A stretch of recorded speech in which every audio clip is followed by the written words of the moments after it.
Hello and welcome to the Chester Taylor League podcast. This is post week 4 now. Vikings are an awesome 4-0. I'm your host, Lane, and as always, your commissioner, Sam. What's going on, man? Nothing much. Just dipped into a thing at Top the Tater, and I'm ready to roll. Top the Tater, fantasy football, wheeling and dealing with Jordo. Sounds awesome. Yeah, it just kind of came together. He needed a running back, and I was mad at Todd Gurley, so I acted on emotion and just traded him. If you didn't see it, Jordo and Sam traded AJ Green for Todd Gurley straight up. So I mean, it kind of makes sense. I quickly looked at Jordo's team, and I get it. I see Sam's team, I get it. What made you want to ditch Gurley? Just the fact that I kind of got a feel for what people are willing to give up for Gurley, and it wasn't much. And you just get sick of seeing 3 yards per carry. I mean, you take a guy like David Johnson, and he can have a bad game, meaning score no touchdowns, and still give you 11 points. What Gurley's going to end up with is like 6 to 7. And I feel like you can get that from a lot of guys. And so he was starting to worry me. I mean, one game, yeah, it's fine, but we're talking almost a full year now, full 16 games of kind of seeing that. Okay. And so I was kind of starting to get worried about his long-term potential, and where I saw him as like the next Adrian Peterson, I had to back off of that. And then I was wondering, I mean, he's a borderline top 10 running back now. I mean, it's getting pretty nasty out there. So I just decided, cut bait with him, and I think AJ Green, if I want to trade him, can fetch a better price. If not, his upside week to week higher. Gotcha. I'm interested in what else people were offering for Gurley, or what you were thinking. Like, what's the next step down from AJ Green that people were like, oh no, I'll trade this instead. I got a no for Allen Robinson. Of course. Danny offered me Terrence West and Des Bryant for Gurley. Nope. No. So, I mean, just one of those things. I mean, I think AJ Green will fetch a pretty decent price if I decide to trade him. If not, I hate him, but he is what he is. He scores, every couple of weeks he'll get 25, 30 points. Yeah, I mean, he's a inconsistent, which for the way your team's built, it works out good because Evans is a pretty consistent player. It seems like he's got a pretty high floor, and he'll get you your points. If Green goes off, then you have the potential to dominate. But looking at your running backs now, you have David Johnson, Charlie Sims, and who? Jeremy Hill. Yeah. Okay. I'm hoping to trade one of my, because now I don't really need that much depth at wide receiver, which I have all of. I mean, my whole bench, I think, is wide receivers. So I'm hoping to maybe trade one of those for at least like a middle tier, like flexible option once in a while. Okay. I'm not looking to get a top 5 guy. I'm not looking to get DeMarco Murray or CJ Anderson or Le'Veon Bell or any of those guys. I'm looking to more get, I don't know, just to throw out a name like a Giovanni Bernard, a guy that you start once in a while, get 6 points out of, and maybe once every couple games get a 12-point game. Okay. Just add some depth, I get it. Yeah, I've kind of known this trade's been on the radar for a little bit, and I thought about it. And it's funny how Gurley and Green were drafted. Gurley maybe a little bit more before Green, but very close to each other. They've kind of had the same value all year and still do, which is interesting. I think if people redrafted, they'd still be very close. Green might have the advantage now with the couple of weeks that he's had, but I'm surprised by the move that you're making of getting rid of Bell and getting rid of Gurley. I thought you were a 0 wide receiver, man. I am, but not those guys. You talked about how much value you had in running backs, especially now when there's only 15, 16 viable running backs out there, and you've traded away 2 of the top 5. I mean, potentially. Well, what so it comes down to is that I shouldn't have traded Bell. I mean, you know me well enough. I'm more of a I still thought that the top three guys should have been the top three picks. If you had the top three pick, you should have gone wide receiver because they were the best players. Regardless of position, I'll take the best players because you can always fit around good players. Right now, I think AJ Green is a better commodity than Todd Gurley. Okay. Looking back on it, I wouldn't have traded Le'Veon Bell. Yep. But I kind of got sick of his antics too, where it's like every so often he's suspended. he likes weed too much. Yeah, there's some marks there. Like, you're constantly worried about it. Yeah. He might win Jeremy the championship this year and then be gone for a year next year. I mean, who knows? But yeah, I like. Go ahead. You know, I think if you talk to some people, it's standard scoring. You know, Mike Evans and Le'Veon Bell would be around the same area. Probably if we were drafting today, Le'Veon Bell would be a mid to late first round pick. Mike Evans would be an early second round pick. So then I got Sammy Watkins out of the deal too. Now, had he been healthy, we would be talking completely different about that deal. It was just so much value. But yeah, because he got hurt, now it's like, well, I got owned, which is true because Le'Veon Bell for Mike Evans isn't fair. No, which is why I like this keeper league because you took a risk of having, you know, a high-valued running back and you ditched him for two wide receivers that were kind of 50-50 shots of turning out. That's kind of what happened, don't you think? Yeah. Yeah. Oh well. But live and learn. You know, I mean, you try. You can try the same strategy one year and it works. Yep. And then you try it next year and it doesn't work. You know, it's such a funny game. Yeah, I personally, if my analytics on the whole thing is, if I was you, yes, you don't want to trade. This is all retrospect now, but I think the right move would have been, Sam, you're a good drafter. I think you should have stuck with Bell and trusted you would have got decent wide receivers later in the draft and not given up that commodity of Bell and just stuck with it. I think you kind of overthought it and you know, you went with the zero wide receiver approach and it didn't work out. Now for Jordo, on Jordo's side of things, I'll kind of talk for him. I like the trade because I'm actually I'm a buyer on Brandon Marshall right now. He's back healthy. You know, he'll be potentially, I think, a top 10 wide receiver again, and now he'll have Gurley on top of that. So before he was rocking like Rashad Jennings. I don't even know who was Duke Johnson and who else. Like I don't know. I know he had Woodhead coming out of the year and like Duke Johnson. Rawls is hurt. So yeah, he was in trouble, and it makes sense for him because say what you want about Gurley and how he's struggled this year, but I think even in his worst game, he still ends up with like 50, 60 yards just because he gets all the touches. So yeah, and I would rather have Gurley next year than this year. You know, or excuse me, I would rather have Gurley next year than Green, I should say. So, well, I'll be honest, Green probably won't be on my team next year. I'll look for a team that wants AJ Green and find a way to get rid of him. Okay, well, we'll see. I don't know. We'll see how it goes. But yeah, no, it's an interesting trade. I like it. I think for Jordo, it gives him a chance to win a little bit more consistently, especially if Gurley decides to go off and get some long runs. You know, he hasn't cracked one yet. So as soon as he does, and you know what? Now I have, in my opinion, still the best fantasy running back and two of the top 5 wide receivers in fantasy. They're probably 4 and 5, but they're still top 5. So really, I'm happy about it. I think that sets up well for my team, you know, and long term, I am willing to trade AJ Green if I get a good running back offer for him, but other than that, I'd be okay with keeping him. Okay. I mean, I could put them at maybe 6 or 7, top 6 or 7. I don't know about top 5, but yeah, no, I like it. It's funny how I don't know if I like the inconsistency of your principles here of trading from going from zero wide receiver to zero running back except for one, you know. So I don't know. We'll see. And you know what? That's because I'll explain that. I guess you've addressed that twice now.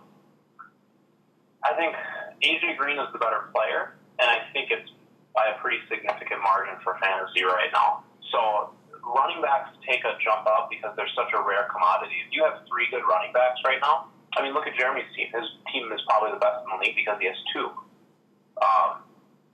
It's just such a rare thing, and you you can find. I mean, I'm finding wide receivers all the time. The last 2 weeks, I've picked up wide receivers that I think will finish as number 2 or number 3 wide receivers off the waivers.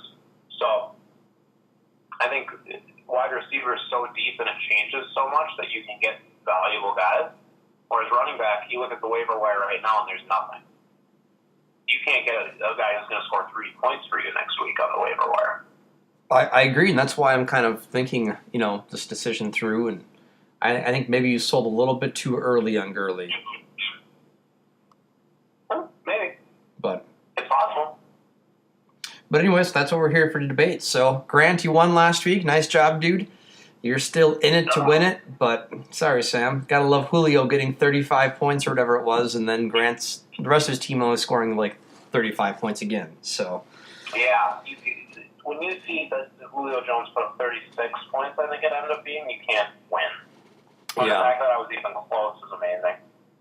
Yeah, I'm kind of intimidated by Volk's team as well. It's so unpredictable. Is this level of high unpredictability but yet high success rate? Is it sustainable?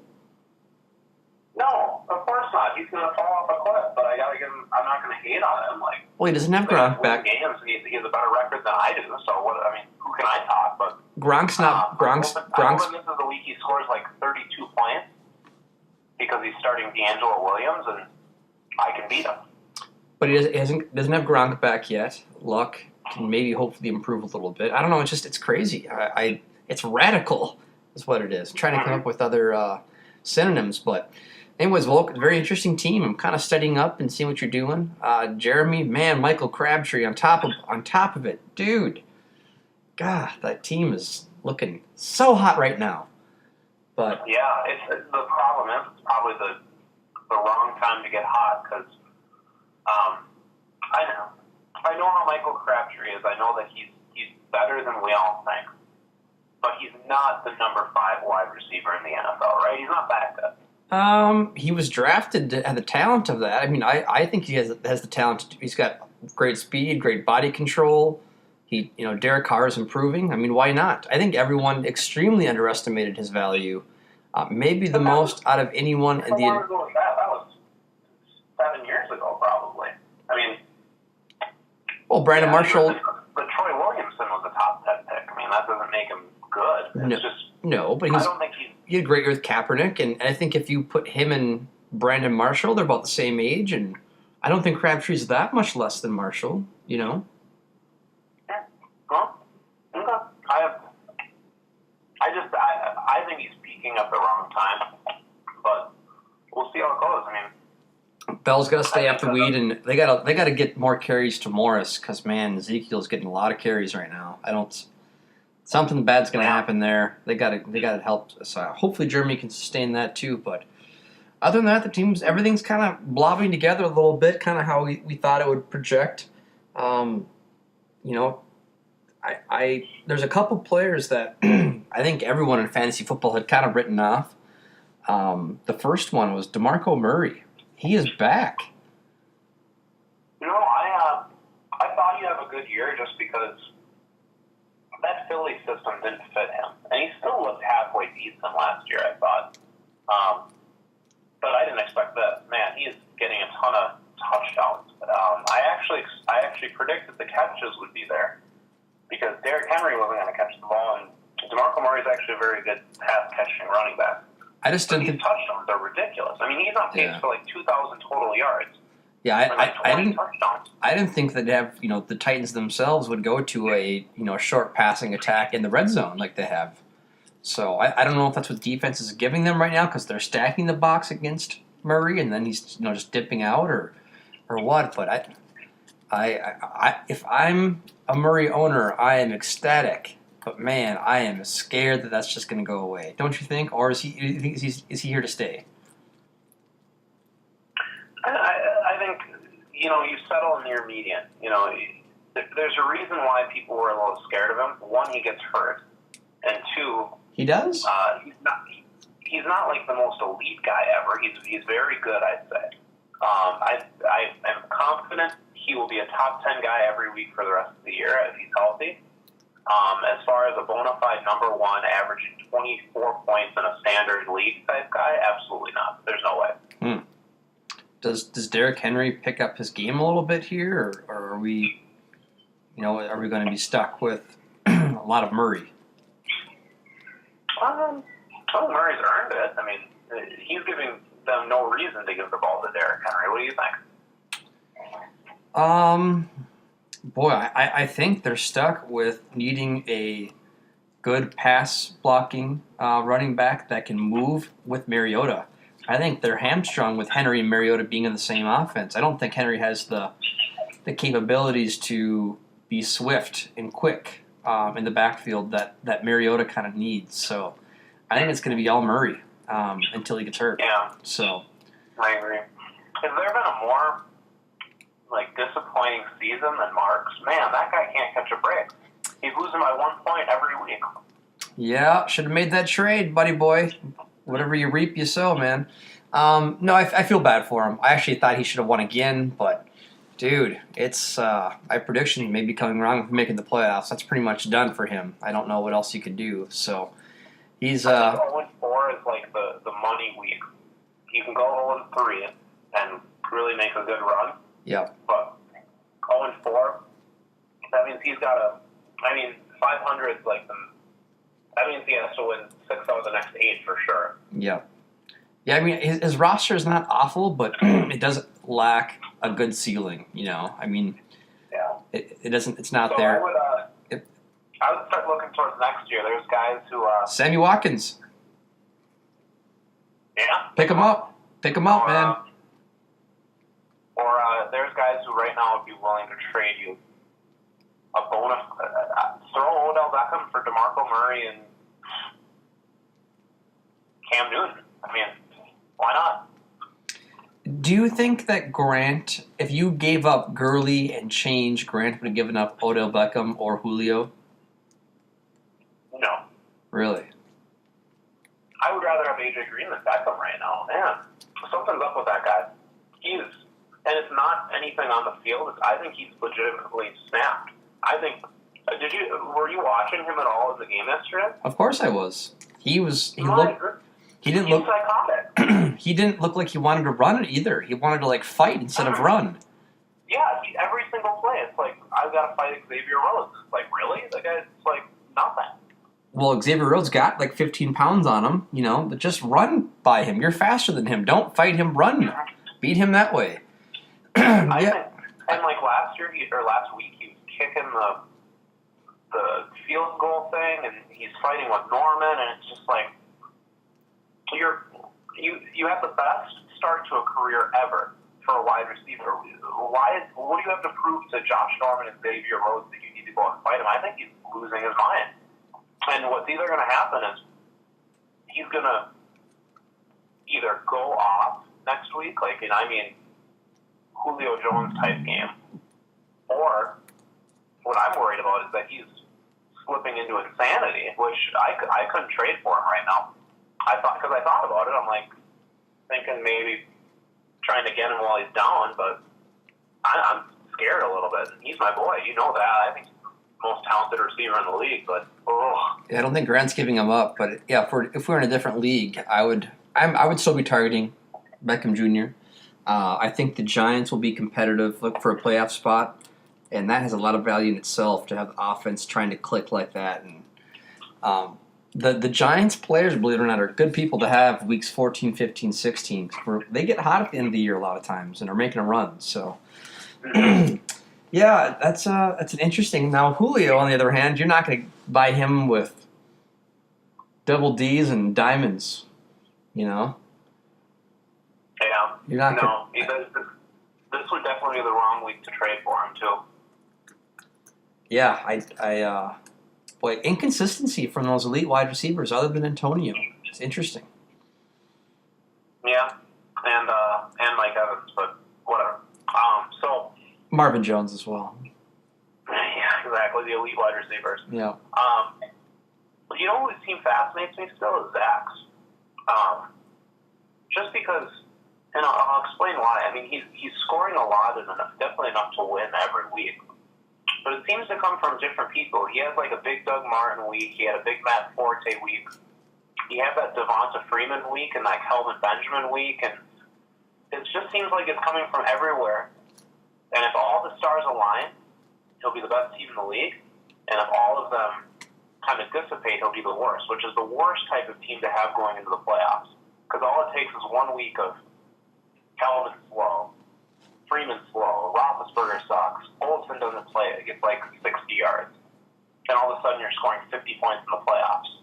What do you think? Yeah, I think we all kind of concluded that Zach's team was going to be solid, but we all saw the inconsistency in his team that he drafted. Forte is going to drop off like a mother real soon. Yep. And Freeman and Coleman. Freeman's definitely going to be the lead back there, so he'll pan out. Doug Martin with a hammy issue or whatever it is, he always has those like season nagging injuries, and I like Zach's team. He's been scoring a lot of points, but yeah, other than Greg Olsen, I don't really like a lot of those players, or would like to own a lot of those players. So that's just. Sorry, would you buy or sell Kelvin Benjamin? I mean, he's not high or low right now. I mean, he's just kind of is what it is. I mean, what would I trade like Willie Snead for him? Maybe, but that's kind of all I got for Kelvin Benjamin. I don't know what else I'd value him at. I would definitely rather have Kelvin than Willie Snead, but that's just me. So you led me to Willie Snead, but you know Willie Snead has had a touchdown in 7 of the last 8 games and 80 yards in 7 of the last 8 games. Yeah, That's ridiculous. That's amazing. Yeah, I'm worried about Drew Brees playing away from home and Michael Thomas. Those are my 2 things. Michael Thomas isn't there yet in the middle of the field. He's an outside guy. I'm not worried about Michael Thomas stealing those red zone, skinny posts into the middle of the field from Snead. Cooks isn't taking those either, so they need that intermediate guy, and Breeze loves throwing those. So I don't, not worried about him yet, but maybe possibly. And the last team that I want to talk about today, because Samson's has just fallen off the cliff, is Kyle's. What are you feeling with that? I think with both Mark and Kyle, they were too stubborn and it cost them. I'm gonna say it like it is. They were too stubborn, didn't want to make any trades, didn't want to improve their team. They were biased over what they had as far as assets, and they were thinking about the year after, not this year. And they're going to continue to pay for it. Every year will be bad for them then if they keep it up like this. So I'm a little bit worried. Alshon's not coming to fruition. DeAndre Hopkins looks like he's high before the game and is really slow looking compared to Will Fuller especially. And Demaryius Thomas is, going to be a top 20 wide receiver and be decent with the rookie quarterback, which is saying a lot, but still not going to have the high upside. So, and they have no running backs. I mean, Kyle's got no running back. Who's his quarterback? Phillip Rivers. I mean, bland. He'll be lucky to be 500 at the end of this year. I think that would be a huge statistical anomaly if that happened. So. Yeah, it's all running backs. I mean, I think there's going to be a lot of teams in this boat where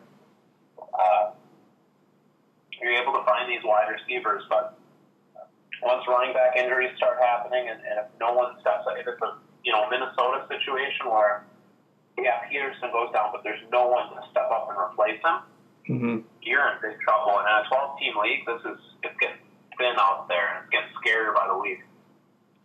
Yeah, you need studs. I mean, I'm playing Kyle this week, so watch him go off on me. But I just there's no good depth. Honestly, the person I might be targeting the most in trades right now is whoever owns Alfred Morris. He'd be the the one I would target the most. He might be the most valuable backup. Him or D'Angelo. It's almost be worth just having them just in case. Like if you get one of those guys, you instantly have a top 10 running back. Alfred Morris. Alfred Morris for the Cowboys or D'Angelo. I think those would be huge pieces. I would much rather have Alfred Morris than like a Giovanni Bernard, even. So that as far as Giovanni will never get goal line stuff, and like he'll never get 25 touches a game. no, I mean you got to Alfred start. Morris could. You got to start buying players that could help you at the end of the season. Now it's not about helping you win now. It's what could go wrong and trying to beat the market. I mean, obviously you don't want to trade away valuable assets, but you know you're not going to need to get Alfred Morris money. I just gave you all my secrets, so whoever has Alfred Morris, you're welcome. I'll be talking to you, but those are the kind of things. That's what makes differences. There are sneaky teams like that. I don't see too many running backs coming off the waiver wire and making an impact, Sam. I just don't. It's not. This isn't last year. I mean, that was the MO last year, and that's what I was trying to. That was more of the point I was trying to make at the beginning of the season. Is that last year was such a statistical anomaly where, and now we're in a 12-team league. It's going to be tougher to get those guys. You have to pay a premium the week before. You have to drop wide receivers that you really like who are producing to pick them up. It's going to be hard. I mean, for a team like you, you keep saying it every week, I don't know who I drop. Well, imagine that now you have this running back who might have an opportunity next week if someone gets hurt, and you have to drop a contributing member of your team to pick him up. Yeah. It's hard. 12-teamers are tough in that way. Do you know who owns Kenneth Dixon? No, I don't.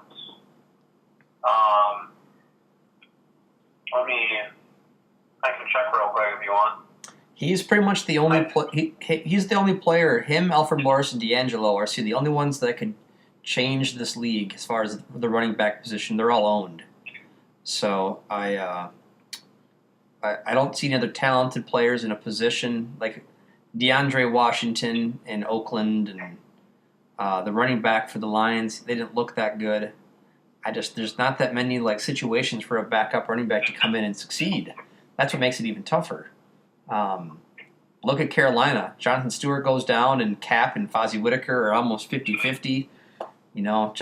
I thought Cap could come in, and he's a strong runner, and is much more like Jonathan Stewart, but still can't do it. And man, it's just tough to find any other. No, I agree.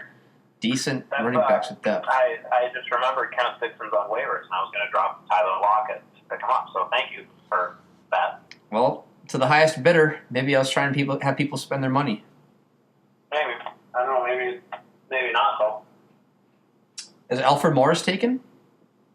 Yep, but he's actually on Kyle's team. I was looking at him when you were talking about it. Look at that. Alfred Morris is taken, and then Volk has D'Angelo. So okay. Well, if you're Jeremy, if I'm Jeremy, I'm going after D'Angelo hard, like hard. He needs him.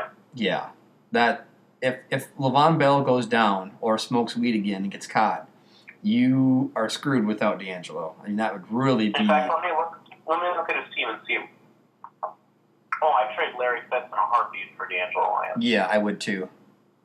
Volk wouldn't do it, but I would do it. Really? You don't think Volk would do that? Well, he needs wide receivers, but that's anti-Volk right now. Volk's going young and talent, not old and consistent. And that's what worries me because he's winning all these games, but soon, Bilal Powell is going to be the starter, and Jerick McKinnon might start producing really well for him, and he could actually, this weird strategy that he had where he starts taking backup running backs in the first, fourth round might actually pay off for him. Weird. Brilliant. Yeah. It's brilliant. Brilliant.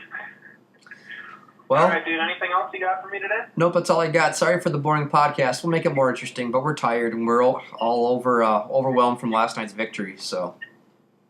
Hey, a quick comment about the Vikings. What's your expectation now this year? Where's the bar set?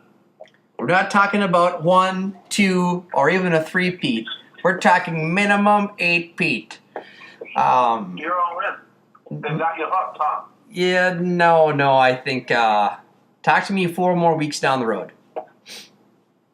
That's why I'm asking this question. I mean, I'm not trying to. Yeah, my I expectations mean, if you were to predict how this season's going to go for the rest of the season right now, what would you say? 12-4. What was that? I think we're gonna go 12-4.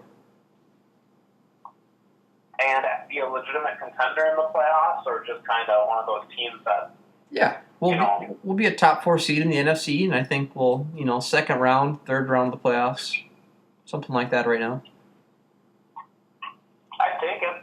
I mean, I'm just waiting for Russell Wilson's ankle to snap. That'd be great. That's what gets me is Seattle's still there, so I'm not going to get too hyped up until I know they're done. Jimmy Graham's coming back. Their defense is looking strong. I don't think we have the firepower yet to beat them, but this would honestly be the year though to do it, because who else is going to be good? I mean, right now it's us and Philadelphia that are doing well. I mean, I've been hating on them. You just hope that the Packers or the Seahawks don't get hot, because their teams that could really give us trouble. Well, I'm actually not as worried as much about the Packers as even. I mean, believe it or not, I think it's a little too early on the cards too. People are kind of cutting them off from chances too. As much as I don't like Carson Palmer, I do think they'll bounce back too. Bruce Arians is too good of a coach for them not to be back.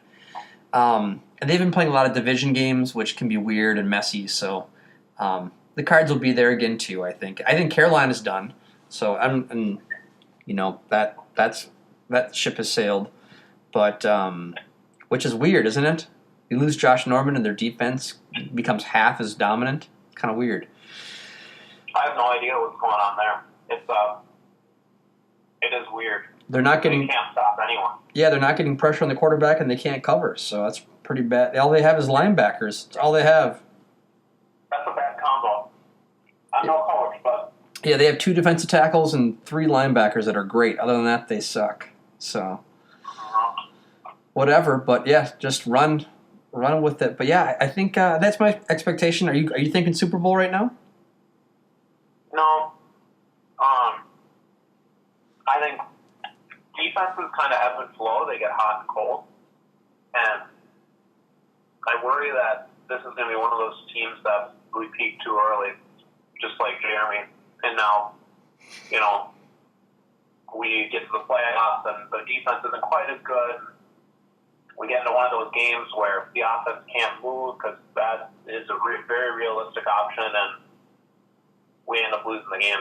So yeah, I would like to get to 6 wins, and then I'd like to put some take Barr off the field, take Linville off the field, take Harrison Smith off the field, insert Curse, Lemure, and Stephen Floyd once he's healthy, and keep your key guys off the field now and rest them, and then get them primed up weeks 14, 15, 16, 17 and make that playoff push. If you lose a game or two, not the worst case scenario. I just do not want those guys getting hurt now. Plus, I'm also a Minnesota fan, and I just realized I see where this is going. We're the Cinderella team this year, because no team has ever overcome losing their quarterback and their star player that are different players all in the same year, and been this good so far. So I worry. I mean, we're one injury away if it's Harrison, Linval, or Sam Bradford from being completely out. I think if it's one of those 3 guys, we're done. Yeah, probably. Searles, man. Searles is killing it. I like him. I think you're right. I think he's going to be good. Yeah, you're right. I want some variety. I want to get those guys off the field, change it up a bit. I wouldn't mind losing a few games, lower the expectations, lower the pressure, and then, kind of get off the radar a little bit. Problem is we need the swag. Yeah. We need a little bit of that swag. Yeah, I don't want to get over our heads here. We need to get kind of built up and let some new leaders take place. I think Robeson's got to go. He's looking slow now, and keep Hunter healthy, and that's what it is now. Just keeping all these guys healthy and just light and enjoying football. I agree completely. That's what's going to pull us down. It's either egos or injuries. Yeah, I mean, put Wayington Alexander in there. That's the thing is we got crazy depth. Use it, you know. Yep. Spread those plays around and let's let these guys learn. This is a great learning experience for a lot of players that could actually make this team great, not just this year, but next year, the year after that. So Yep. this is a chance to build a dynasty. I don't want to just put all our best players out there every single down and just see what happens. That's usually when things go wrong. So. All right, and Sam's making me even forget about Teddy, which is saying a lot. He's been playing well, I think. I'm surprised you don't like someone with the same name as you. Are you intimidated by that? I mean, it's more just like, you know, it's like when you have a spouse and she dies, and then you do get remarried, but you never forget the original spouse. You know, I mean, so that's what it's like with Teddy. It's like, yeah, he's down, and yeah, I do love Sam, but, you know, he's no Teddy. I was thinking you're going to go with, when you first time you're with your wife and she starts yelling Sam, but you're thinking that she's thinking that you were Sam Bradford, you know. No, I wasn't going that route. But Okay. That's where I thought you were going. But, yeah. That's been in my brain forever. Thank you. Yeah, you're very welcome. So, now you're going to hate Sam Bradford forever. Shut the hell up!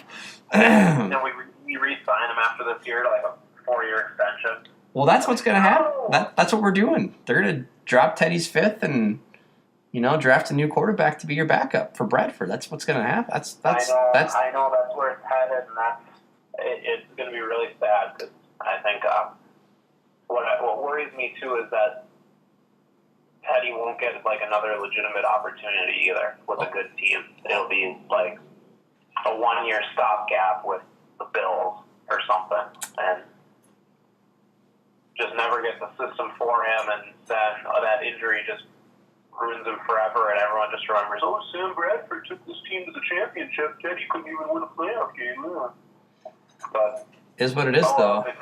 If it means winning a Super Bowl, I'll take it. Yeah, well, we're not there yet. We still got 4 months, so hold steady, baby. All right, dude. Thanks, man. Yeah, no problem. We'll take care, guys. Thanks for listening, and we'll see you on the flippity flop.